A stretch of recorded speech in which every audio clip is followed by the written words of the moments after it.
In this video, we're going to discuss the osteology of the vertebral column and the structures of the superficial back. Section 1. Vertebral osteology. The word osteology means the study of bones. The skeletal system is the structural framework on which and around which the rest of the body is built. In general, the skeletal system can be divided into an axial skeleton, shown here on the left, and an appendicular skeleton, shown here on the right. The axial skeleton is comprised of the skull, the vertebral column, the ribs, and the sternum, as well as a small bone in the neck called the hyoid bone. The appendicular skeleton, as its name implies, is made up of the appendages and their component parts. So the upper limb and the lower limbs, including the shoulder and pelvic girdles, make up the appendicular skeleton. In the case of the upper limb, notice how the clavicle acts as a strut, connecting the upper limb to the axial skeleton.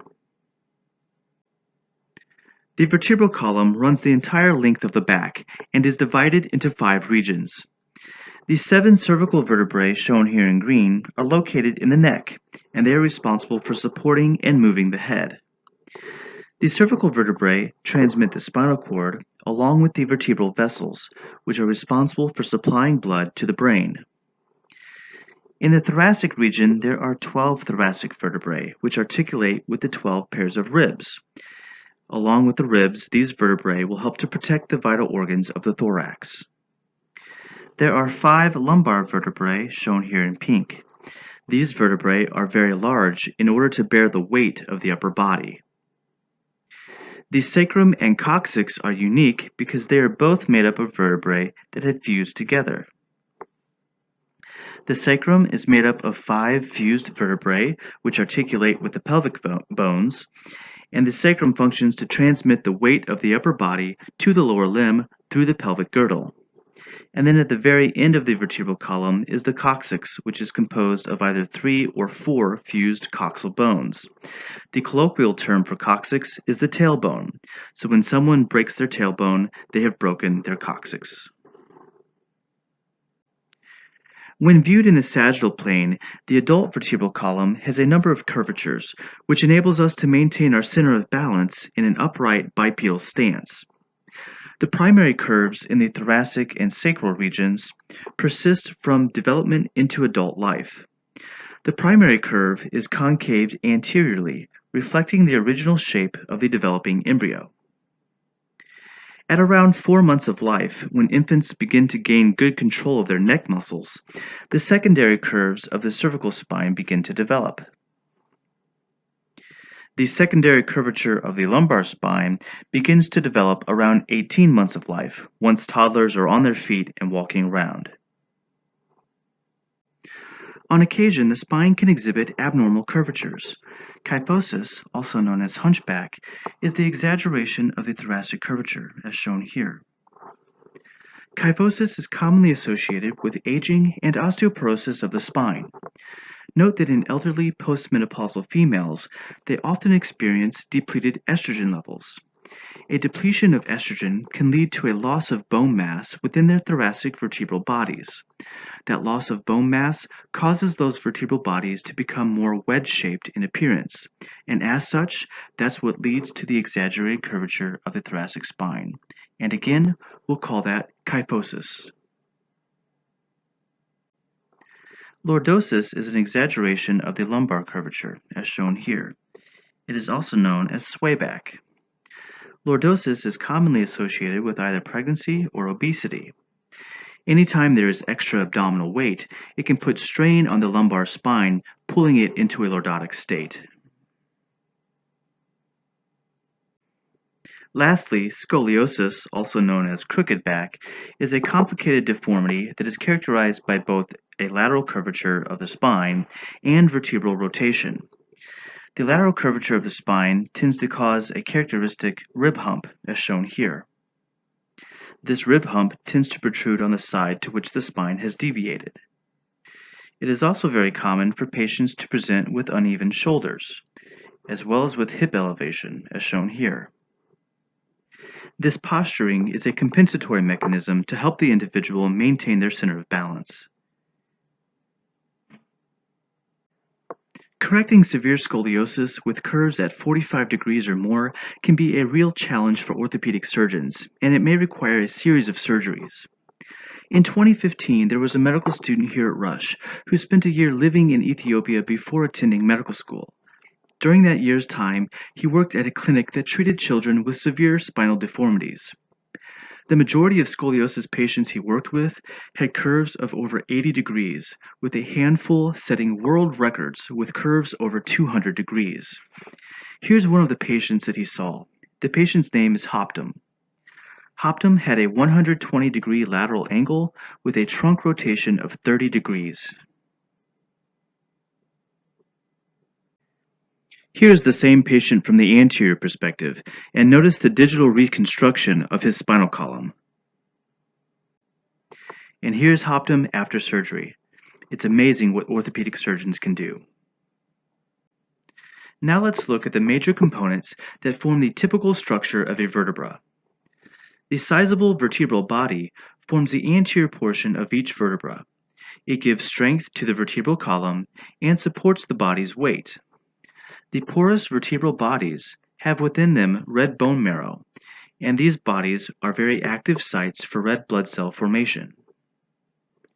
The vertebral arch is posterior to the vertebral body, and it consists of the pedicles, which are foot processes, and two laminae, which are thinner sheets of bone that adjoin to one another to form the posterior projecting spinous process. The posterior surface of the vertebral body, as well as the vertebral arch, form the walls of the vertebral foramen, which surrounds and protects the spinal cord. In a series of vertebrae, the vertebral foramina align to form a bony canal called the vertebral or spinal canal. The spinous process and the laterally projecting transverse processes serve as levers for muscles to act upon to produce the movements of the vertebral column or to anchor to in order to move the scapulae or head, for example. When viewed from the side, we can observe additional processes. The superior and inferior articular processes arise from the junctions of the pedicles and the laminae, and together the union of the articular processes forms a joint called the zygapophyseal joint, also known as the fasciate joint, and this joint is lined with hyaline cartilage. Functionally, the articular processes keep adjacent vertebrae aligned with one another and prevent the vertebra above from slipping anteriorly on the vertebra below. Together, the pedicles and the extensions of the articular processes creates both a superior and an inferior vertebral notch. When these notches align with one another, they create an opening, and this opening is referred to as the intervertebral foramen, through which the spinal nerve passes. It's circled here in green. And this represents the spinal nerve exiting through the intervertebral foramen. While these typical components are seen in most vertebrae, there are some vertebrae that have very unique characteristics. Let's take a look at the cervical vertebrae next. In total, there are 7 cervical vertebrae. The first 2 are so unique, they get their own slides. The characteristics demonstrated here only apply to C3 through C6. Notice the large triangular-shaped vertebral foramen. This foramen is large in this region because of the cervical enlargement of the spinal cord. The spinal cord is the largest in this area because of all the nerve fibers passing through it to head to the lower body, and because of all the nerve fibers exiting from it, destined for the upper limb. The spinous processes of cervical vertebrae are short and considered to be bifid, meaning they look like prongs. The exception would be the spinous process of C7. It's actually very long and is not bifid. The vertebral bodies of these cervical vertebrae are comparatively smaller than the other vertebral bodies, and they also have raised edges to them, which are called uncinate processes, shown here. The articulation of the uncinate process with the beveled vertebral body forms what are known as uncovertebral joints, as you see here. This is a type of synovial joint. These joints are clinically relevant because they happen to be sites where bone spurs form regularly, and bone spurs in patients in these areas can cause a lot of neck pain. Another feature unique to cervical vertebrae are the oval-shaped transverse foramina. These are the openings in the center of the transverse processes. In front and behind each transverse foramen are two little knobs, the anterior and posterior tubercles. These tubercles simply act as sites for muscle attachments. Allow me to dwell just a moment longer on the anterior tubercle. Because the anterior tubercle of the cervical transverse process is a rib homologue, on rare occasions it can develop into a cervical rib.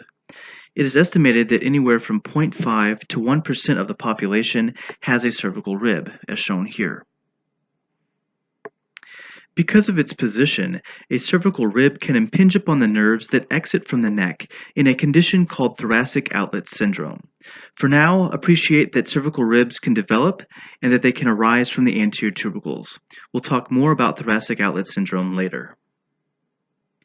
The vertebral arteries, as shown here, and their accompanying veins are going to course through the transverse foramina. The exception, however, is the transverse foramina of C7. Notice that the vertebral arteries are coming out of the transverse foramina of C6, but do not pass through the transverse foramina of C7. Instead, only the vertebral veins will pass through C7. Again, these vertebral arteries are carrying blood supply to the brainstem and the brain.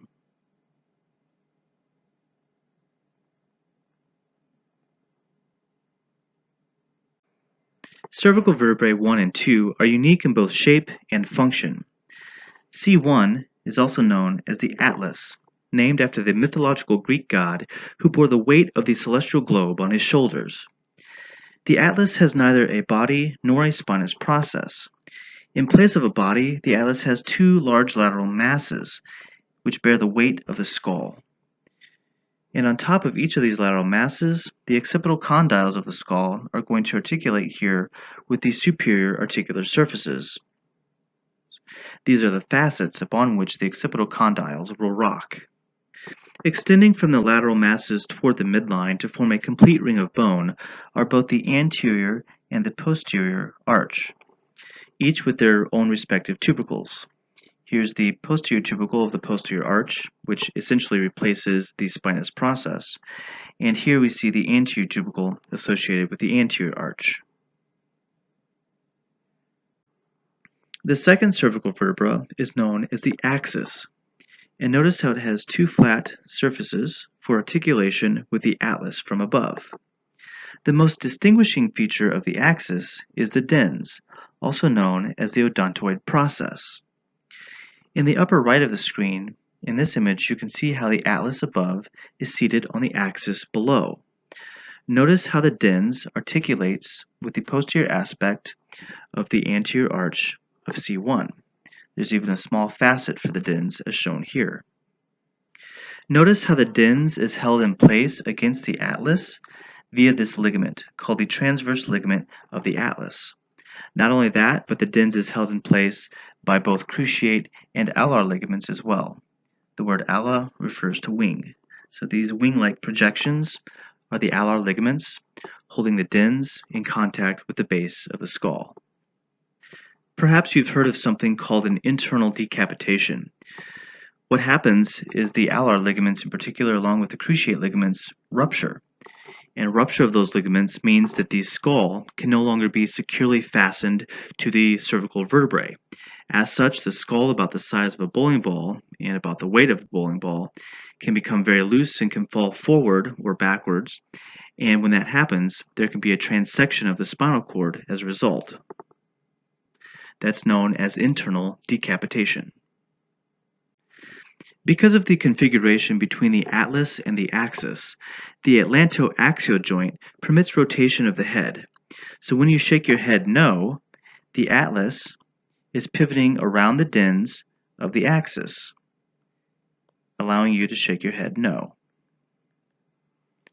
When you shake your head yes, the occipital condyles at the base of the skull are rocking back and forth on the superior facets of the atlas at the atlanto-occipital joint.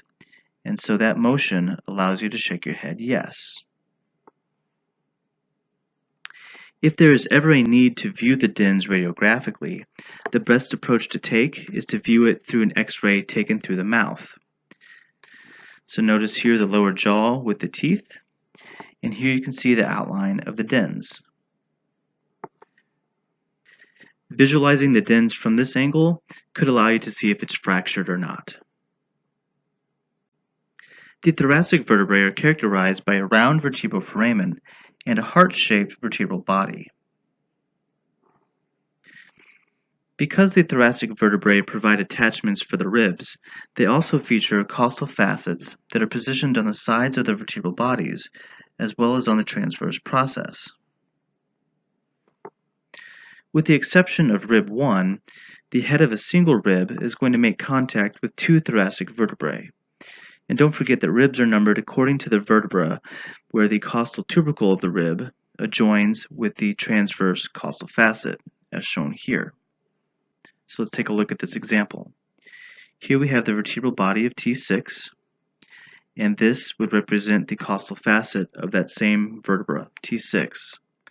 Therefore, the rib attaching to that costal facet must be rib 6. But notice how the head of the rib is attaching to the inferior facet of T5 and the superior facet of T6. Because of the weight the lumbar vertebrae must bear, they have very massive, thick vertebral bodies, and they happen to have hatchet-shaped spinous processes. Notice that these superior articular processes happen to be angled more medially than those of the upper vertebrae. The functional consequence of this orientation is that no rotation is permitted in the lumbar vertebrae. Flexion, extension, and lateral flexion are permitted in the lumbar spine, but because of the interlocking of the articular processes, no rotation of the lumbar spine is permitted. You might notice I have a silhouette of a Scotty dog shown here on the screen, and this is to point out a very specific area of the lumbar vertebra known as the pars interarticularis. If you look at a single lumbar vertebra from an oblique angle, it kind of looks like the outline of a Scotty dog, and the neck of the Scotty dog represents the pars interarticularis. When literally translated, pars interarticularis means the area between the two articular processes. So here's the superior articular process above, and here's the inferior articular process below. The pars interarticularis happens to have clinical significance. It is a site where a fracture can occur that can lead to spine slippage in a condition called spondylolisthesis. So in other words, the lumbar vertebral body that sits above this particular vertebra here could actually slide forward because there is no superior articular process to hold it back in place, especially if there's a fracture here of the pars interarticularis. Again, that condition is known colloquially as spine slippage, and it's known clinically as spondylolisthesis. 5 fused sacral vertebrae constitute the triangular-shaped sacrum, which articulates with L5 above at the lumbosacral joint, where the last intervertebral disc is positioned. So I'll draw in a really thick intervertebral disc here.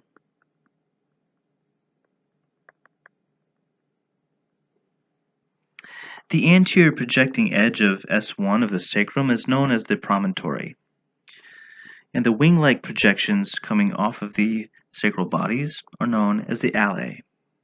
Again, the word ala means wing. These alae are going to articulate with the pelvic bones at the sacroiliac joint, and they're going to transmit the weight of the body to the pelvic girdle. The sacral canal is the continuation of the vertebral canal within the context of the sacrum, and it's going to contain the sacral nerve roots. So here's the sacral canal. And these sacral nerve roots are going to exit the sacral canal through both anterior and posterior sacral foramina. And the sacral canal will end at the sacral hiatus, which is covered in life by a ligament called the sacrococcygeal ligament, which connects the sacrum to the coccyx below. The remnants of the sacral spinous processes are collectively referred to as the median sacral crest. And here you also see the lateral sacral crest, which is a remnant of the transverse processes. The 3 to 4 fused coccygeal vertebrae constitute the coccyx, which is the tailbone. The coccyx is going to articulate with the apex of the sacrum. The cornua, or the horns of the coccyx, will articulate with the sacral cornua. Here are the sacral cornua, and here are the cornua of the coccyx. These cornua are analogous to the articular processes of a typical vertebra. Along both the axial and the appendicular skeleton, there are several bony prominences that serve as useful landmarks for identifying and referencing nearby structures. The external occipital protuberance is a midline bony projection at the base of the skull. If you run your hand along the back of your head at the base of the skull, you'll feel a bump. That's the external occipital protuberance. And in a moment, we'll discuss some of the structures that attach there. The vertebra prominens, as shown here, is the spinous process of C7. Again, if you take your hand and run it along your neck toward the base of your neck, you'll feel a prominent bump. That bump is the vertebra prominens, the spinous process of C7. If you flex your head by bringing your chin all the way down to your chest, you can palpate in the midline on the back of your neck a tough band of connective tissue. This tough band of connective tissue is called the Ligamentum Nuchae, and it's going to be an attachment point for some muscles we'll cover in just a moment.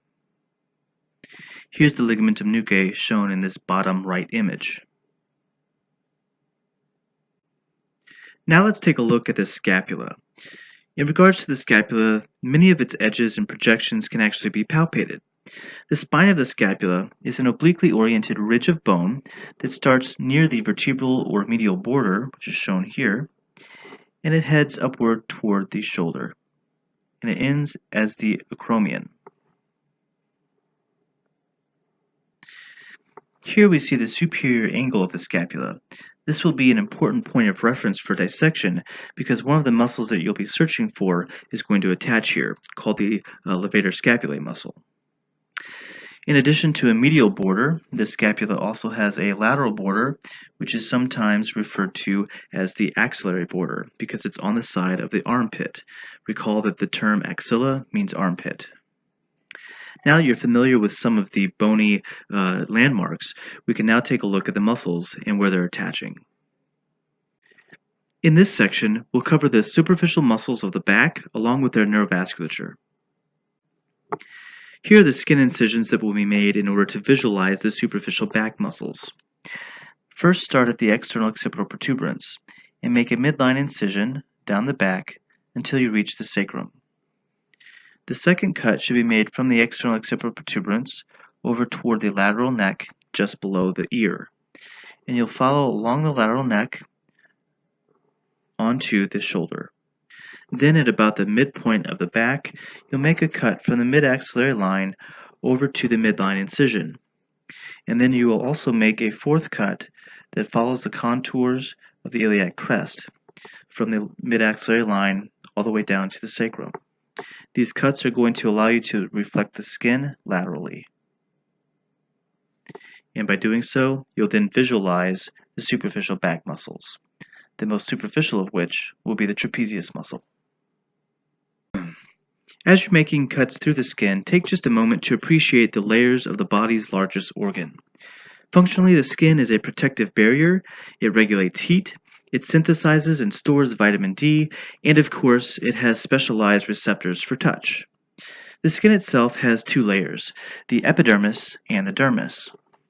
The epidermis is the outermost protective layer, and it has no blood vessels or lymphatics within it. The dermis is a dense layer of connective tissue made of collagen and elastic fibers that lies just deep to the epidermis. And unlike the epidermis, the dermis is vascularized.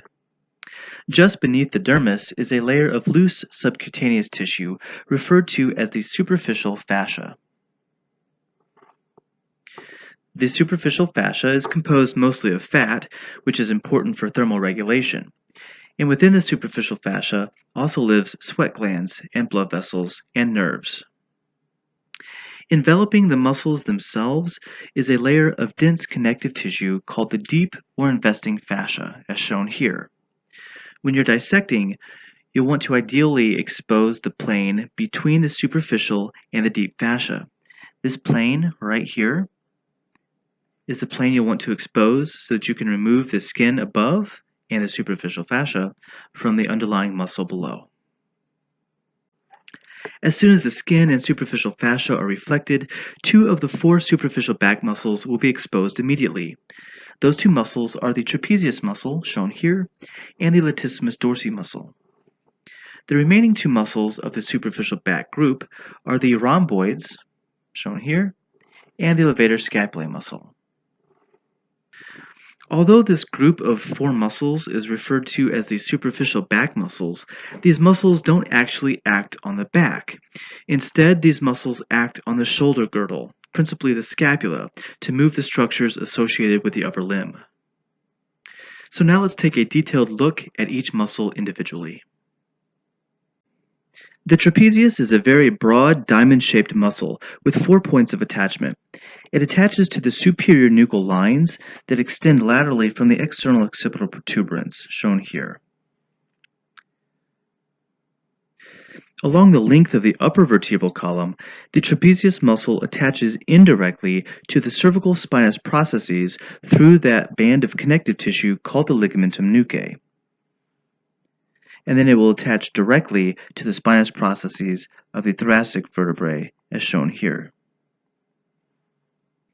The trapezius also attaches to the lateral 1/3 of the clavicle anteriorly, as well as to the spine and the acromion of the scapula, as you see here.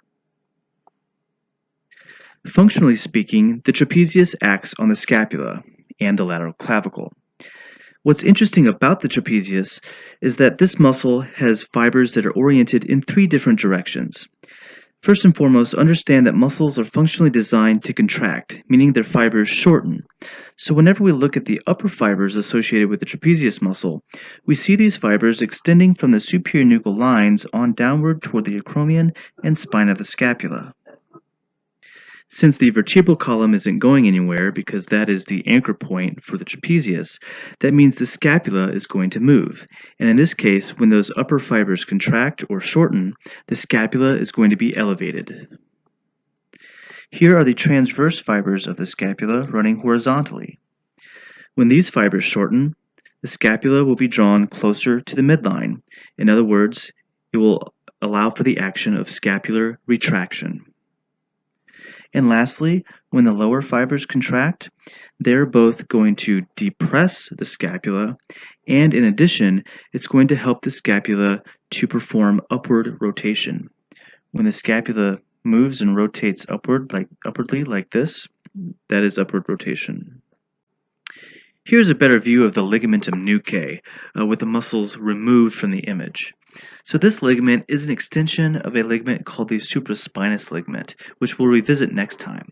For the time being, just appreciate the ligamentum nuchae runs from the external occipital protuberance all the way down to the spinous process of C7.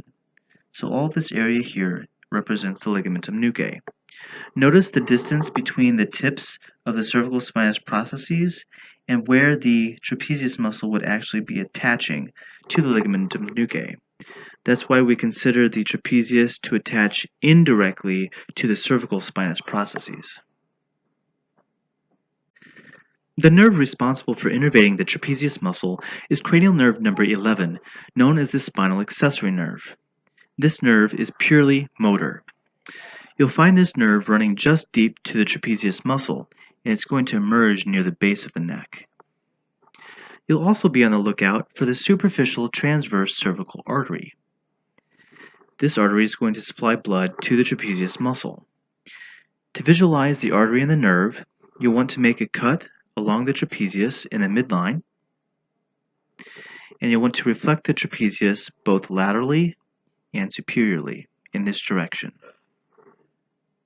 In order to reflect it in this direction, notice that you'll also have to shave the trapezius muscle away from its attachment onto the spine of the scapula and the acromion. After the reflection is done, it should be pretty easy to find both the spinal accessory nerve, the superficial transverse cervical artery, and its accompanying superficial transverse cervical vein. The Latissimus dorsi, which when literally translated means broad back, is a very broad muscle that spans from the mid to lower back. In the midline, the Latissimus dorsi attaches through the thoracolumbar fascia.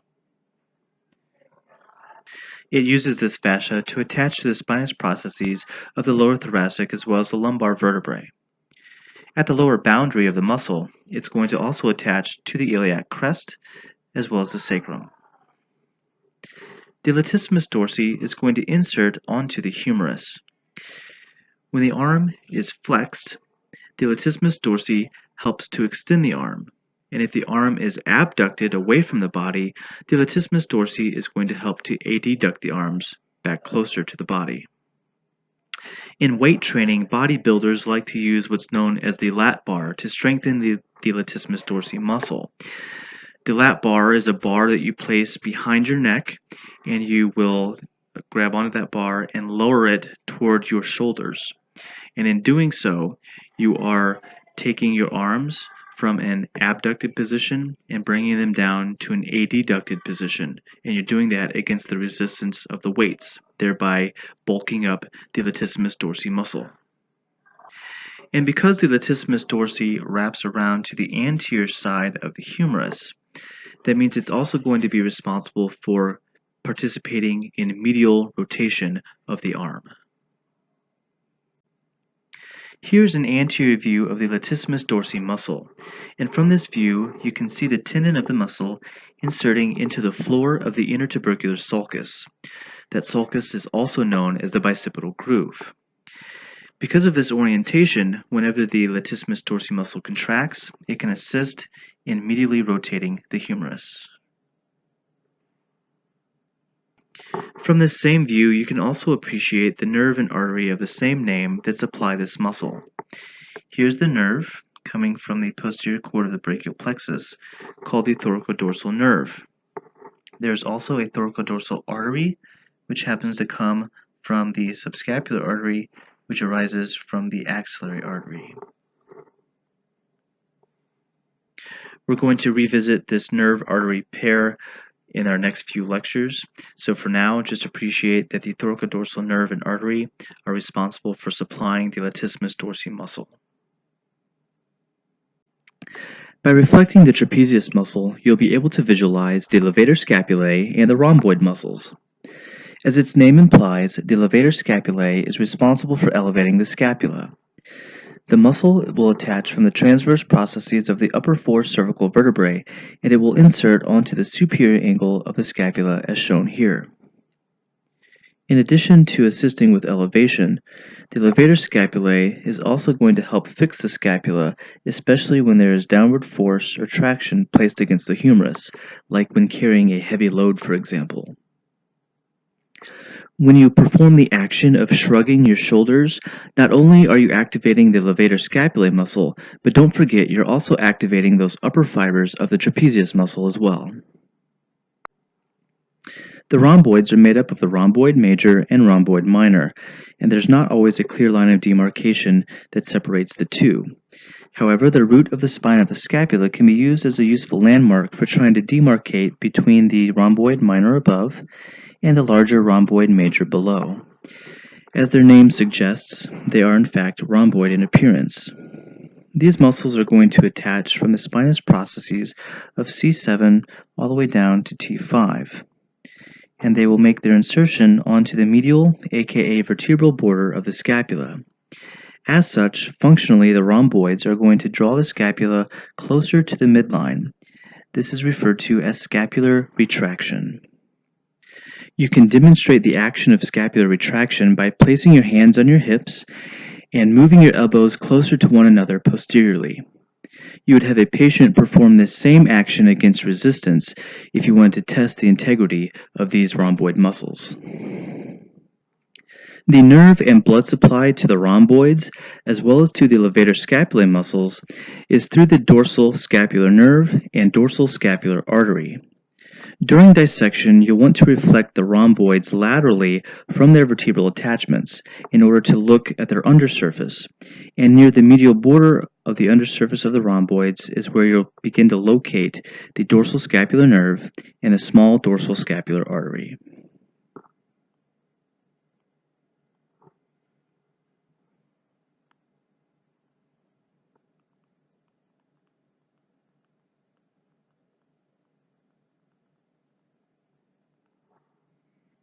Sometimes the dorsal scapular artery is referred to as the deep branch of the transverse cervical artery.